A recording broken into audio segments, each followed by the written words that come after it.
welcome back to my channel. If you're new to this channel, hi, this is Komal from Study with Kids. In our today's video, we'll discuss the first chapter of class 10th science chemistry, that is chemical reaction and equations. Decomposition reaction.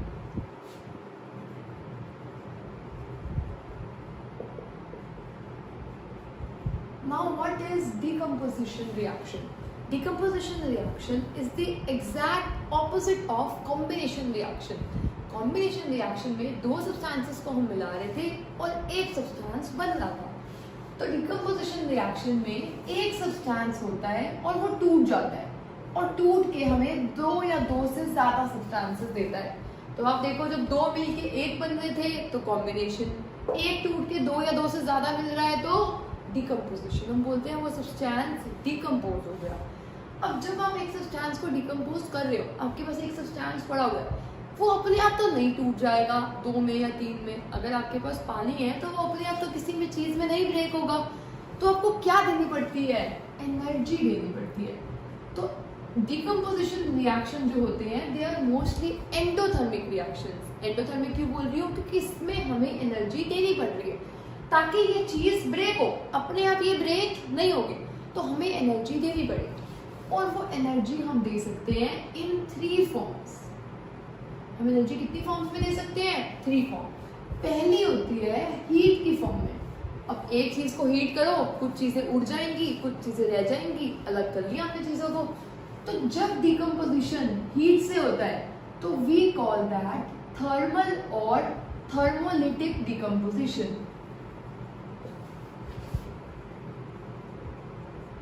और पहले हम thermal decomposition को करेंगे, फिर second और third decomposition को study करेंगे. तो फर्स्ट डिकम्पोजिशन है थर्मल डिकम्पोजिशन. मतलब हीट देंगे, दो चीजें अलग हो जाएंगी.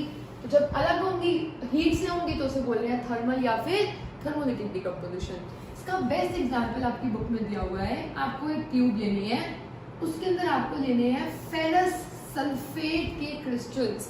अब फेरस होता है Fe, आयरन, मतलब सल्फेट होता है SO4. फेरस की वैलेंसी होती है 2, सल्फेट की होती है 2, तो कैंसिल हो गए. फॉर्मूला क्या बन गया? FeSO4.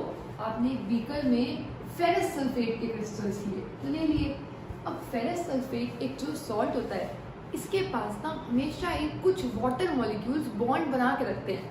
मतलब फेरस सल्फेट का फॉर्मूला कभी भी ये नहीं होता. अगर आप इसे ओपन में रख देते हो, फेरस सल्फेट अपने आप जो मॉइस्चर है हवा में, पानी है, नमी है, वाटर वेपर्स हैं, उनके साथ रिएक्ट करके एक फेरस सल्फेट 7 वाटर मॉलिक्यूल्स के साथ बॉन्ड बना लेता है. आप ध्यान दो, मैंने यहाँ पर डॉट लिखी है. डॉट का मतलब होता है जो ये साथ है ये इसी के साथ है. मतलब अगर एक ही फेरस सल्फेट का क्रिस्टल है तो इसके साथ ही 7 वाटर मॉलिक्यूल्स जुड़े हुए हैं. ये अलग अलग नहीं है कि वाटर ये है, फेरस सल्फेट इधर है, ऐसा नहीं है. जो ये वाटर है उसने इसके साथ एक बॉन्ड बनाया हुआ है, तो ये है फेरस सल्फेट. ठीक है. इसका जो कलर होता है वो कलर होता है ग्रीन कलर. फेरस सल्फेट का कलर कैसा होता है? Green colour. अब जब इसे हीट करेंगे, तो हम हीट कर रहे हैं. हीट करने पे ना आप अपनी बुक में देखना एक एक्टिविटी दी हुई है, वो गर्ल अपना फेस को दूर कर रही है उससे. वो दूर क्यों कर रही है? क्योंकि जब हम इसको हीट करते हैं इतनी गंदी स्मेल आती है, इतनी टॉक्सिक स्मेल होती है कि आप वो बियर ही नहीं कर सकते हो. तो वो जो टॉक्सिक स्मेल होती है वो होती है सल्फर की. कौन सी होती है? सल्फर की. तो मैं आपको रिएक्शन बताती हूँ. एक्चुअल में क्या होगा, आप किसी भी चीज को हीट करो, अगर उसके साथ पानी है तो पानी पहले उड़ जाएगा, मतलब फेरस सल्फेट अलग बच गया और 7 जो वाटर मॉलिक्यूल्स हैं वो अलग हो गए. ठीक है. सबसे पहले तो ये हुआ. कलर ग्रीन था, कलर क्या हो गया? व्हाइट. अगर आपके एग्जाम में क्वेश्चन आए कलर चेंज का एग्जांपल लिखो तो आप ये लिख सकते हो, हीट करने पे कलर क्या हो रहा है? चेंज.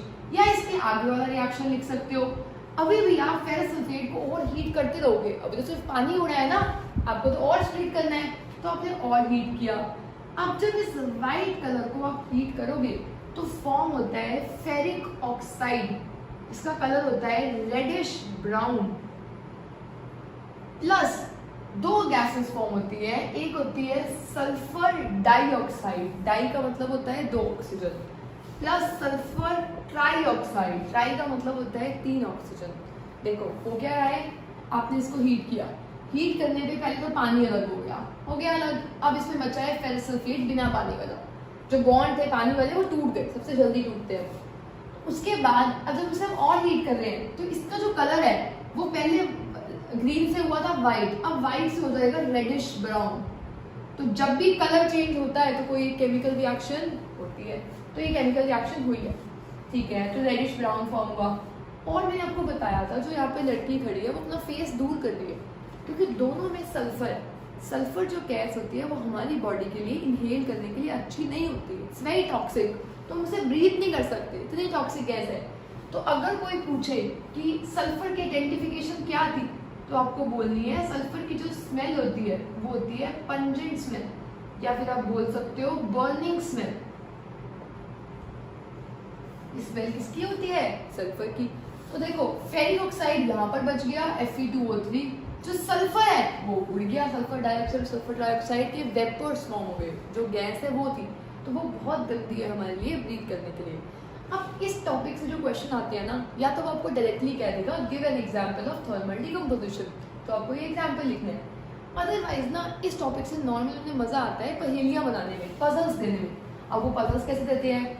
वो बोलते हैं एक्स एक सब्सटेंस है, आपने उसे हीट किया और उसने पानी को लूज कर दिया, या फिर वो बोलते हैं उसके पास वाटर ऑफ क्रिस्टलाइजेशन है। ये आप चैप्टर 3 में पढ़ोगे कि इस पानी को बोला जाता है वाटर ऑफ क्रिस्टलाइजेशन। अभी डिटेल में मत जाओ। उसके पास पानी है और वो कहेंगे उसने पानी को लूज कर दिया। जब उसने पानी को लूज किया, then on further heating it we get pungent और बर्निंग स्मेल। तो ये इसकी आइडेंटिफिकेशन है, आपको लर्न करके रखनी है कि पंजेंट और बर्निंग स्मेल किसकी होती है? सल्फर डाइऑक्साइड और सल्फर ट्राइऑक्साइड की। तो X क्या होगा? FeSO4.7H2O। इसके बाद आपको रिएक्शंस देखने के लिए आएंगी ये दोनों, तो आपको ये रिएक्शंस हर टॉपिक की, अगर वो पूछे या ना पूछे, अगर फेरस सल्फेट पे क्वेश्चन आया तो आपको ये रिएक्शन खुद मेंशन करके आनी चाहिए और इसको बैलेंस भी करके आना है। मैंने आपको बताया बैलेंसिंग की वो वीडियो आप रेफर कर सकते हो, तो आपको बैलेंस भी करके आना है। और अगर आपको फिर भी लगे कि कोई इक्वेशन आपको बैलेंसिंग चाहिए जो मैं समझाऊं, तो आप उसे कमेंट बॉक्स में डाल देना, मैं उस इक्वेशन को भी समझाने के लिए एक वीडियो बना दूँ। तो आई होप आपको यहाँ तक क्लियर हुआ होगा। तो ये क्वेश्चन ऐसे पहेलियों में आते हैं कि एक गैस है जिससे बहुत बुरी स्मेल आ रही है, तो वो गैस कौन सी होती है? सल्फर डाइऑक्साइड और सल्फर ट्राइऑक्साइड। तो ये था थर्मल डिकम्पोजिशन। थर्मल डिकम्पोजिशन का आपकी बुक में एक और एग्जाम्पल दिया हुआ है। जो सेकेंड एग्जाम्पल है वो है लेड नाइट्रेट। अब देखो लेड होता है Pb, नाइट्रेट होता है NO3, लेड की वैलेंसी होती है 2, नाइट्रेट की होती है 1, तो फॉर्मूला बना Pb1NO3 होल ट्वाइस। तो 1 को नहीं लिखते, PbNO3 होल ट्वाइस, ठीक है। अब हम इसको कर रहे हैं हीट। जो लेड नाइट्रेट होता है इसका कलर होता है व्हाइट, इस सॉल्ट का कलर कैसा होता है? व्हाइट। जब हम इसको हीट करते हैं तो इसको हीट करने पे फॉर्म होता है येलो कलर का एक सॉलिड। मतलब यहाँ पे जैसे पहले रेडिश ब्राउन बच रहा था, अब कौन सा कलर बचेगा? येलो। येलो बच गया। येलो बचने के बाद इसमें से रिलीज होती है ऑक्सीजन गैस और एक और गैस निकलती है नाइट्रोजन डाइऑक्साइड। इसकी आइडेंटिफिकेशन होती है कि इसके जो फ्यूम्स हैं वो ब्राउन है। आपको एनसीईआरटी में चेक करना है, जो ये एक्टिविटी दी है, आप देखते हैं इसके जो वेपर्स बन रहे हैं ना वो ब्राउन कलर के ही ड्रॉ किए हुए हैं उन्होंने। उसका एक रीजन है क्योंकि ब्राउन की आइडेंटिफिकेशन होती है नाइट्रोजन डाइऑक्साइड गैस की। तो आपने लेड नाइट्रेट को हीट किया, इस रिएक्शन को भी आप लिख सकते हो in change of colour. Lead nitrate को हीट किया, फॉर्म क्या हुआ? लेड ऑक्साइड, जिसका कलर क्या है? येलो। और गैस फॉर्म हुई नाइट्रोजन डाइऑक्साइड, वो तो पता चली ब्राउन फ्यूम्स है। आपको कैसे पता चला कि जो गैस फॉर्म हुई थी वो ऑक्सीजन थी? क्योंकि ऑक्सीजन आप आइडेंटिफाई नहीं कर सकते हो, ऑक्सीजन तो एयर में इतनी है, उड़ जाएगी, आपको पता नहीं चलेगा ऑक्सीजन है। तो ऑक्सीजन के लिए हम क्या करते हैं, एक माचिस की तीली को, मैच स्टिक को उसके पास लाते हैं। जो ऑक्सीजन होती है ना वो प्रमोट करती है फायर को, मतलब आग को और ज्यादा इग्नाइट कर देती है। आप मैच स्टिक को लाओगे, अगर वो थोड़ी सी जल रही थी ना वो और ज्यादा जलने लग जाएगी। तो ऑक्सीजन जो होती है वो प्रमोट करती है कंबशन को। Combustion is burning anything in the presence of oxygen. तो वो बर्न करती है, तो वो प्रेफर करती है ऑक्सीजन को। तो हम कहेंगे जो मैच स्टिक है, क्योंकि वो ज्यादा तेज चलने लग गई तो गैस कौन सी प्रेजेंट थी? ऑक्सीजन। ब्राउन फ्यूम्स है तो गैस कौन सी प्रेजेंट है, लेड ऑक्साइड। येलो कलर का फॉर्म हुआ है तो सब्सटेंस कौन सा फॉर्म हुआ है, लेड ऑक्साइड। और सॉल्ट कौन सा था, लेड नाइट्रेट। एग्जाम का क्वेश्चन आपको बता रही हूँ उसमें क्या आएगा, a white salt on heating decomposes to give brown fumes. Tell us what is the white salt. So white salt is lead nitrate. What are brown fumes? Nitrogen oxide. और इसका कलर क्या होता है lead oxide का, yellow. तो आपको ये लिखना पूरा आ सकता है। आप एग्जाम में ऐसे क्वेश्चंस तो बहुत ज़्यादा ही एक्सपेक्ट कर सकते हो। या फिर name the type of reaction taking place here, this is thermal decomposition. या फिर आपने इसको बैलेंस करके रिएक्शन लिखनी है, रिएक्शन लिखने के लिए आ सकती है। या फिर state the two observations occurring here. तो आप इसमें दो ऑब्जर्वेशंस क्या देख रहे हो, एक तो देखो गैस बन गई है, ये सॉलिड था वो गैस बनी, तो आप लिखोगे चेंज इन स्टेट। या फिर आप लिख सकते हो इवोल्यूशन ऑफ अ गैस। एक और लिख सकते हो चेंज इन कलर। तो मैंने आपको तीन ऑब्जर्वेशंस बताई, तो आई होप आपको ये भी क्लियर होगा। आपके बुक में एक और एग्जाम्पल दिया हुआ है कैल्शियम कार्बोनेट का। कैल्शियम कार्बोनेट इसका जो प्रोडक्ट होता है that is used in the manufacture of cement. तो आप मुझे कमेंट सेक्शन में लिखकर बताओगे कि जो नेक्स्ट थर्मल डिकम्पोजिशन रिएक्शन आपकी एनसीईआरटी बुक में गिवन है वो कौन सी reaction. Now next type, I hope आपको यहाँ तक क्लियर होगा। हमने हीट का कर लिया है, हीट इज थर्मोलिटिक डिकम्पोजिशन या फिर thermal decomposition. Next type is अगर हम किसी चीज में इलेक्ट्रिसिटी पास करते हैं, मतलब किसी एक सब्सटेंस में हम करंट पास करते हैं, बिजली पास करते हैं, इलेक्ट्रिसिटी पास करते हैं और वो अलग हो जाता है, उसके लिए टर्म होता है इलेक्ट्रोलिटिक। का मतलब होता है ब्रेक डाउन, टूटना। तो इसे बोलेंगे इलेक्ट्रोलिटिक डिकम्पोजिशन। इसका नेम कौन सा होगा, इलेक्ट्रोलिटिक डिकम्पोजिशन। इसके लिए हम क्या करते हैं, मान लो मैंने एक टेस्ट ट्यूब ली, इस टेस्ट ट्यूब को मैंने दो रॉड्स ले ली, दो कार्बन की इलेक्ट्रोड्स ले ली, इनको कनेक्ट कर लिया दो टर्मिनल से, एक है पॉजिटिव टर्मिनल, एक है नेगेटिव टर्मिनल। जो पॉजिटिव टर्मिनल होता है उसे हम बोलते हैं एनोड, जो नेगेटिव टर्मिनल होता है उसे हम बोलते हैं कैथोड। आपको पता होगा कैट नेगेटिव के लिए मानी जाती है, तो कैथोड भी क्या होगा, नेगेटिव, एनोड क्या होगा, पॉजिटिव। और हमने इस बीकर में लिया है वाटर H2O, वाटर लिया है और उसमें हमने थोड़ा सा 1% एसिड डाल लिया है, क्योंकि एसिड से पानी कंडक्ट करता है, बिजली को इलेक्ट्रिसिटी को कंडक्ट करता है। उसके ऊपर हमने दो टम्बलर्स लिए, उसको कवर कर दिया, तो उन दो टम्बलर्स में भी क्या आ गया, वाटर आ गया। और हमने पास किया है करंट, क्योंकि एक कैथोड है और एक एनोड है। अब देखो वाटर को जब हम तोड़ेंगे तो दो आयंस में जा सकता है, वो hydrogen as well as oxygen. Water में इलेक्ट्रिसिटी पास कर रहे हैं, वो टूटेगा, क्या देगा, हाइड्रोजन और ऑक्सीजन गैस। अब आप सोच के देखो, जो हाइड्रोजन गैस है वो कहाँ पर मिलेगी, हाइड्रोजन का जो आयन बनता है वो पॉजिटिव आयन होता है, ऑक्सीजन का जो आयन होता है वो नेगेटिव आयन होता है। तो जिसका आयन नेगेटिव होगा वो किसकी तरफ अट्रैक्ट होगा, पॉजिटिव की तरफ। जिसका आयन पॉजिटिव होगा वो किसकी तरफ अट्रैक्ट होगा, नेगेटिव की तरफ। क्योंकि H पॉजिटिव है तो वो अट्रैक्ट होगा नेगेटिव की तरफ, मतलब यहाँ पर आएगा H2। और O नेगेटिव है तो O किस तरफ आएगा, पॉजिटिव की तरफ, तो यहाँ पर क्या आएगा, O2। Important question for exam, which gas is formed at cathode, which gas is formed at anode। तो कैथोड पे गैस फॉर्म होती है हाइड्रोजन, एनोड पे गैस फॉर्म होती है ऑक्सीजन। तो आप लिखोगे कैथोड पे कौन सी फॉर्म हो रही है, हाइड्रोजन, और एनोड पे ऑक्सीजन। आई होप आपको यहाँ तक क्लियर हुआ होगा। इसके बाद अगर हम नेक्स्ट की बात करें, तो अगर हम इस रिएक्शन में देखें तो हम देखते हैं कि हाइड्रोजन अगर जैसे अभी इलेक्ट्रिसिटी पास किया है तो हाइड्रोजन और ऑक्सीजन मिलेंगे। हम देखते हैं कि हाइड्रोजन अगर इतनी कलेक्ट हुई है इसके ऊपर, तो ऑक्सीजन सिर्फ इतनी है, मतलब इतनी है ऑक्सीजन और इतनी ज्यादा क्या है, हाइड्रोजन। तो ये तो हमें दिख रहा है, ये तो इक्वल नहीं है। ऐसा क्यों हो रहा है, क्योंकि आप देखो जब आप वाटर को ब्रेक डाउन करते हो तो इस इक्वेशन को बैलेंस करो, इसकी बैलेंसिंग हमने की है, यहाँ पर भी 2 आ जाएगा और यहाँ पर भी 2 आ जाएगा, तभी ये इक्वेशन क्या हो जाएगी, बैलेंस।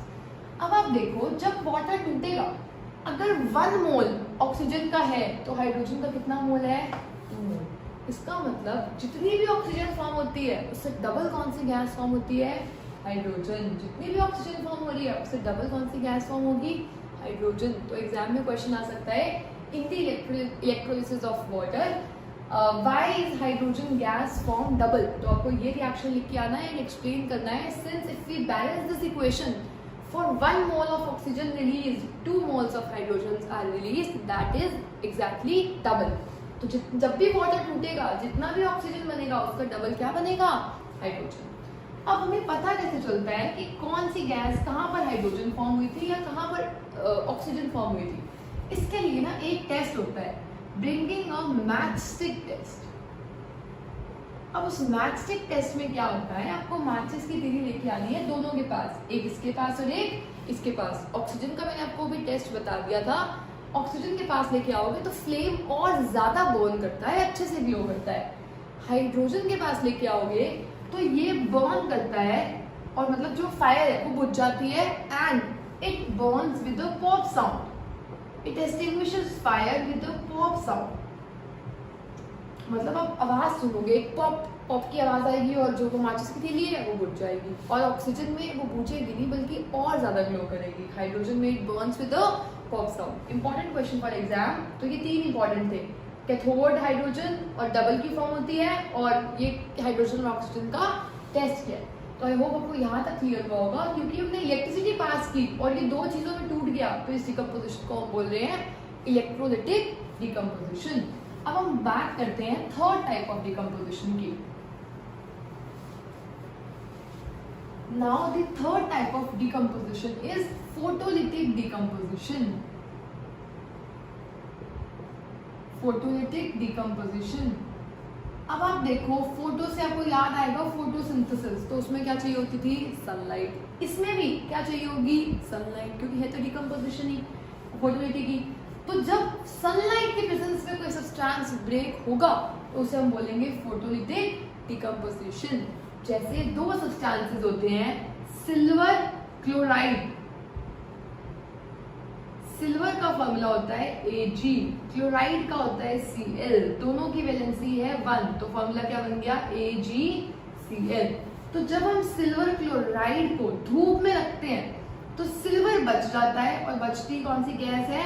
क्लोरीन। जैसे आपने रखा सिल्वर क्लोराइड को, क्लोरीन तो उड़ गई और बच क्या गया? सिर्फ सिल्वर। कलर चेंज हो जाएगा तो इस रिएक्शन को भी आप लिख सकते हो कलर चेंज में। सेम होगा सिल्वर ब्रोमाइड में। आपको मुझे कमेंट्स में बताना है कि सिल्वर क्लोराइड का कलर और सिल्वर ब्रोमाइड का कलर क्या होता है। सिल्वर ब्रोमाइड को जब आप हीट करोगे तो बनेगा Ag+Br2। तो आप देखो, आप कोई दवाई खा रहे हो और उस दवाई पे लिखा था कि उसके अंदर है सिल्वर ब्रोमाइड और आपने उस दवाई को रख दिया धूप में, तो आपको लगेगा आप सिल्वर ब्रोमाइड खा रहे हो पर ब्रोमीन तो उठ चुका है, तो बचा क्या है? सिल्वर। मतलब आप खा कुछ और सोच के रहे हो, मिल कुछ और रहा है, तो आपकी हेल्थ के साथ गलत हो रहा है ये। इसीलिए कुछ बॉटल्स के पीछे, मेडिसिन के पीछे लिखा होता है not to be stored in direct exposure to sunlight. मतलब धूप नहीं लगनी चाहिए क्योंकि धूप लगेगी तो स्प्लिट हो जाएगा। या फिर एक और क्वेश्चन आता है, why are silver chloride and silver bromide kept in dark colored bottles? They are kept in dark colored bottles to prevent the exposure of sunlight so that photolytic decomposition do not take place। हम नहीं चाहते कि ये इसमें break हो जाए, हम इसमें भी ये नहीं चाहते कि ये इसमें ब्रेक हो जाए। इसको बचाने के लिए, इस रिएक्शन को बचाने के लिए धूप का कॉन्टैक्ट बचाना पड़ेगा। और धूप का कॉन्टैक्ट हम कैसे बचाएंगे? डार्क कलर बॉटल्स में रख के या फिर धूप के एक्सपोजर में ना रख के। एक इम्पॉर्टेंट क्वेश्चन यहाँ से आता है, इन 2 की क्या एप्लीकेशन होती है? Silver chloride and silver bromide. तो इन 2 की एप्लीकेशन होती है, they are used in black and white photography. इसमें सिल्वर क्लोराइड, सिल्वर ब्रोमाइड के साथ एक और सब्सटेंस होता है हाइड्रोजन परऑक्साइड, वो भी स्टोर करते हैं हम डार्क कलर बॉटल्स में ड्यू टू सिमिलर रीजन। तो आई होप आपको समझ आया होगा डिकम्पोजिशन रिएक्शन जिसमें एक सब्सटेंस टूटता है 2 सब्सटेंसेस में या 3 सब्सटेंसेस में, तो उसमें हमें एनर्जी देनी पड़ेगी। तो वो रिएक्शन है ऑलमोस्ट एंडोथर्मिक रिएक्शन। तो एनर्जी हम दे सकते हैं हीट की फॉर्म में, तब हम उसे बोलेंगे थर्मोलिटिक डिकम्पोजिशन, जिसमें हमने 2 एग्जाम्पल देखे थे, ferrous sulphate, lead nitrate. Next is electrolytic decomposition, जिसमें हम इलेक्ट्रिसिटी पास करते हैं और 2 सब्सटेंसेस टूट जाते हैं। दो सब्सटेंसेस में ब्रेक हो जाता है एक substance. Next is phospholipid decomposition, जब हम किसी चीज़ को धूप में रखते हैं और वो दो सब्सटेंसेस में ब्रेक हो जाता है। तो this was all about decomposition reaction.